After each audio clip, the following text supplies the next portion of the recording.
Hello and welcome to my channel. It's Jill here from Flip and Thrift on Poshmark, and it's Flip and Thrift on Instagram. Today's video is the second video in the new series that I've started about applying different business theories and techniques to your reselling business. So if you like any type of Poshmark related content such as tips and tricks videos or business videos like this, and I also do a lot of thrift hauls, make sure you hit that subscribe button down below. Today's video, I am going to explain to you how you can apply the 4 P's of marketing to your reselling business. The 4 P's of marketing are product, price, place, and promotion. And I'll go a little more into depth about each of those. Alright, so the first P is product. And this might seem pretty self-explanatory. It is what you are offering to your customers. So your products, which in reselling is generally clothing. It could also include home goods, shoes, bags, etc. But more than just the actual product, it is the experience that you are giving your customer and your brand. This includes your brand, your logo, and also the packaging of your product and how you pack it up and deliver it to the customer. So in terms of your product mix, there are many different routes you could go down. You could niche into certain markets such as athletic goods, such as being a specialist in bags, shoes, etc. And if you want a little bit more information on my thoughts of how to analyze your product mix, I will link my last video up here about the product matrix. And a few questions to ask yourself when thinking about your product is, why should someone buy my product over someone else's product? Do I have a unique offering? Is my product unique in any way? And just how can I get my product to stand out over others? So this could be through the image you're using to display the product. It could be through the packaging, if you have a very unique touch that you do, such as only using recycled packaging, using very cute branded mailers, etc. The second P that I will touch on is the price. And in the reselling clothing market, there's generally a pretty established price points for certain goods, which are generally pretty easy to find by searching comps.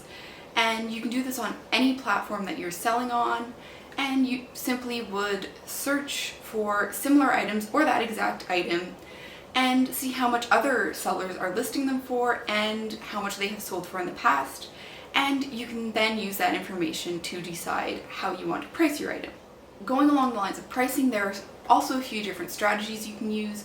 You can try to differentiate by being slightly higher if you have niche goods, if you have limited edition products, if you have stuff that is not a popular product, however it has a high value. You can often price a little bit higher than you might with something that is more saturated in the marketplace. So an example of something that is more saturated might be Lululemon, for example, which is an extremely popular brand. It still moves very well. However, there are a lot of items in the marketplace, so when listing a Lululemon item, you generally want to be on par with the market price. And another example would be American Eagle jeans. If you list them for $50, $60, they're just not going to get looked at. You want to be right on par with what others have been listing them at and selling them at, and there's a better chance that they will be moved sooner. There is also the option of being more of a liquidation. If you just want to clear out your inventory and get rid of your stock, you can price a little bit on the lower side. However, I would advise you to be careful not to price too low, as that could give the perception that items could be flawed or have issues. And a few questions that you can use to evaluate yourself on the pricing aspect and that I think are good to keep in mind at all times is, what is the lowest price that you're willing to accept for an item? And I think this is very important. Just know your worth, know what your time is worth, and make sure you're getting enough return for the item. Obviously, you need to keep in mind what the item is actually going to sell for and have realistic expectations of what your lowest is, but stick to your guns. The second thing is kind of going along with that is, what is the highest a buyer would pay for this item? And this again can be found by searching up comps. In my opinion, I think you should list the item around that price, because if someone really wants it, they will buy it outright for that price. And If they don't, then they can make you an offer, and you can go back to the last question, and is that offer within the realm of what the lowest I am willing to accept is? And then the third thing to keep in mind is my price comparable to competitors? And once again, coming back to comps, which are extremely important for this P, look up comps, see if you're pricing on par, or if you're way out of the realm, either too high or too low. The third P to touch on is the place. And there are many different options of places that you can sell your products as a reseller. I, for example, am on the Poshmark app. I've started cross-listing to Depop as well, and sometimes sell on Facebook Marketplace. But there are many other options as well, such as eBay. If you're in the US, there's Mercari, Tradesy, Citizen.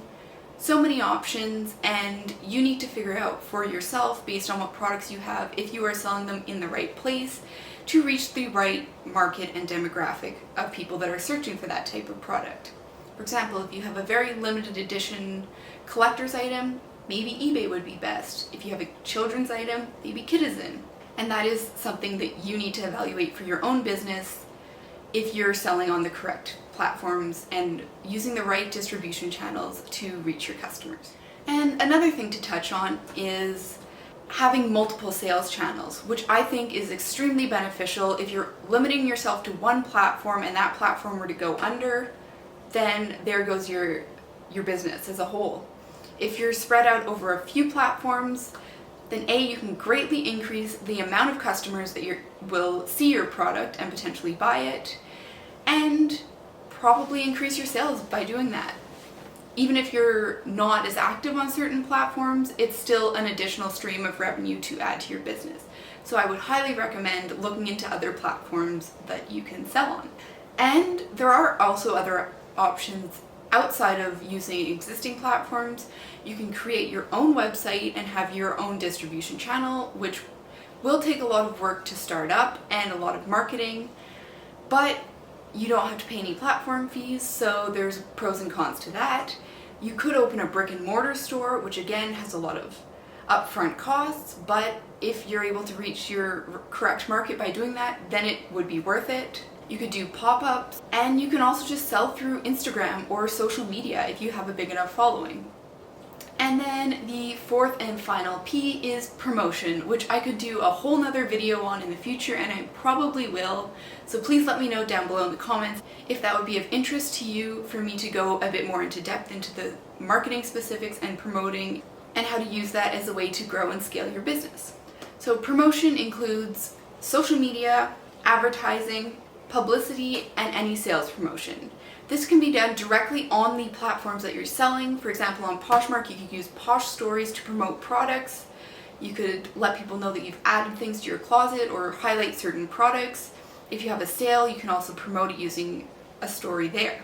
You can also create listings that are not for sale with a little graphic that says 3 for $30 sale, or whatever sale you have going on as well, and make sure this is shared regularly with your closet as a way to bring people into your closet and just a little bit of marketing. The second way you can promote your closet is through social media, so that could be Facebook, Instagram, TikTok, YouTube, any social media platform that you can think of basically. And touching on that, I think it's very important to look into your social media channels and say, is this benefiting my business? Is it driving traffic to my closet? Or is it just kind of like a time suck, which as a harsh reality, it might be, and I'm sorry to say that, but it's very important that your social media is adding to your business and not taking away from it. So look at the image you're portraying, look at the customers you're reaching, look at the following you're gaining. Is that who you want to be reaching, or do you want to maybe shift focus a little and adjust?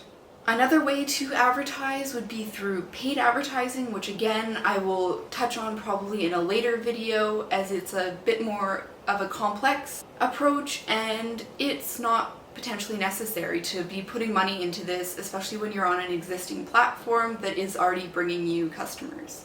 And I don't think you should be putting too much money into advertising and paid marketing until you're making enough money to foot that bill.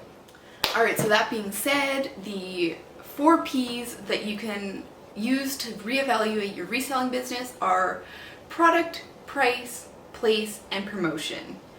So a quick overview, look into your product mix, check your pricing, always check comps. Are you pricing correctly? Look into where you're selling, your selling channels. Are you reaching the right audience? Can you expand that? Can you grow that way?